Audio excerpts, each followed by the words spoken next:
Hi అండి, అందరికీ నమస్కారం. Welcome to doctor Rao's dental YouTube channel.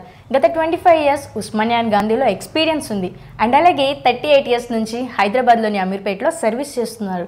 మరి ఒక దంత వైద్యం గురించి ప్రతి ఒక్కరికి అవగాహన కల్పించాలని ప్రజాసేవలోని భాగంగానే డాక్టర్ ఓ నాగేశ్వరరావు గారు ఈ ఛానల్ని స్టార్ట్ చేయడం జరిగింది. మరి ఇంకెందుకు లేటు, ఆ ఛానల్ని సబ్స్క్రైబ్ చేసుకోండి, మీకున్న డౌట్స్ అన్ని క్లారిఫై చేసుకోండి. నమస్కారం డాక్టర్ గారు. నమస్తే డాక్టర్ గారు, మరి ఇప్పుడు ఏంటంటే కొంతమంది నవ్వినప్పుడు బాగుండనేమో అనేసి అనుకుంటున్నారు. మరి అసలు నవ్వినప్పుడు అందంగా ఉండాలి అంటే ఏం చేయాలి? మా వ్యూవర్స్ అందరికీ తెలియజేసేయండి. చాలామంది వాళ్ళు ఏ విధంగా నవ్వాలి అనేది కూడా చాలామందికి తెలియదు. అంటే ఈ నవ్వు అనేది కూడా దీనిలో మంచి ఆర్ట్.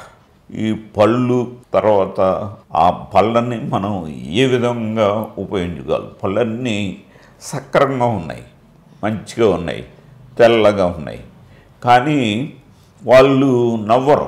కానీ ఇప్పుడు నవ్విన సగం నవ్వుతారు. అట్లాగా కాకుండా వాళ్ళు మంచిగా ఉండి, పళ్ళు సరిగ్గా ఉండి, పళ్ళన్నీ వరుస క్రమంలో ఉండి, పళ్ళు తెల్లగా ఉండి వాళ్ళు నవ్వాలి.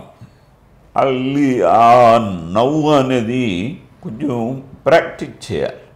ప్రాక్టీస్ చేసి ఇప్పుడు ఈ నవ్వు అనేది ఎక్కువగా ఈ 6 పళ్ళు అంటే ఈ కెనైన్ నుంచి ఈ కెనైన్ వరకు మంచిగా కనపడేలాగా.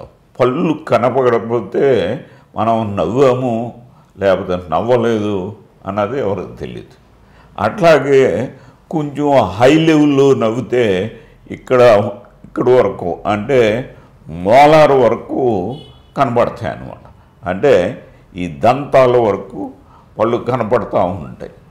అప్పుడు అది బిగ్ లాఫ్ అంటే చాలా ఎక్కువ లాంగ్ లాఫ్ అన్నట్టుగా మనం ఫీల్ అవ్వాలి. ఇట్లాగా మనం ప్రాక్టీస్ చేయాలి. అంటే మనం మాట్లాడినప్పుడు పళ్ళు కనపడేలాగా మనం ప్రాక్టీస్ చేయాలి. కొంతమందికి లిప్స్ డౌన్ ఉంటాయి, కానీ ఇప్పుడు మనం ప్రాక్టీస్ చేయటంలో పళ్ళని బయటికి ఇప్పుడు చూడండి, మీరు ఎవరిని చూసినా సరే ఇప్పుడు వాళ్ళు ఫోటో తీయించుకుంటే ఫోటోగ్రాఫర్ ఏమంటాడు, మీ కొంచెం నవ్వండి, ప్లీజ్ స్మైల్ అని అంటం జరుగుతూ ఉంటుంది. ఎందుకు? ఆ పళ్ళు కనుక కనపడకపోతే ఆ ఫోటోలో ఆ అందం రాదు. ఇప్పుడు అందరికీ కూడా సినిమా యాక్టర్లకి ఏంటి, పొలిటికల్ లీడర్స్కి ఏంటి, అట్లాగే ఎవరికైనా చిన్నవాళ్ళకి ఏంటి, పెద్దవాళ్ళకి ఏంటి, ఎవరైనా ఎవరి ఫోటో అయినా నవ్వుతూనే ఉంటుంది. అంటే పళ్ళు కనపడతానే ఉంటాయి, కానీ ఇప్పుడు కనపడకుండా ఉండే ఫోటో మాత్రం మనం సాధారణంగా చూడం.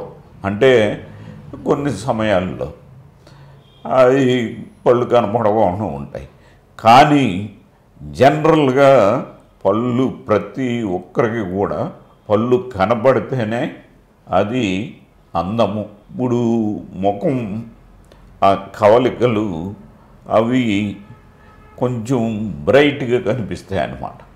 కాబట్టి ప్రతి ఒక్కరు కూడా ఈ నవ్వును కూడా అలవాటు చేసుకోవాలి.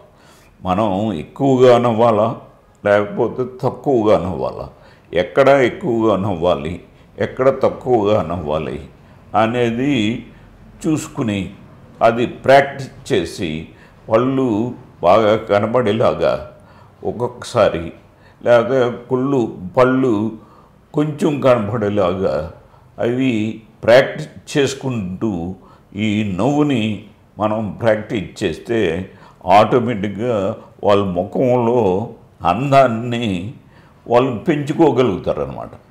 అట్లా పెంచుకోకపోతే అది అట్లాగే ఉండిపోతుంది. ఏదైనా సరే మనం ఉన్న దాన్ని అంటే మనకున్న పళ్ళని మనం వే ఆఫ్ స్మైలింగ్ ద్వారా మన అందాన్ని పెంచుకోవచ్చు. కాబట్టి దానికి కొంత ప్రాక్టీస్ చేసి మీరు అందాన్ని పెంచుకోవాలని నా ఉద్దేశం. ఓకే ఫ్రెండ్స్, చూశారు కదా, డాక్టర్ గారు చెప్పిన సలహాలను ఫాలో అవ్వండి అండ్ అలాగే మీ దంతాలను ఆరోగ్యంగా ఉంచుకోండి. మరి మా వీడియో మీకు నచ్చినట్లయితే లైక్ చేయండి, షేర్ చేయండి, కామెంట్ చేయండి. And guys, don't forget to subscribe our channel doctor Rao's dental YouTube channel. Keep smiling.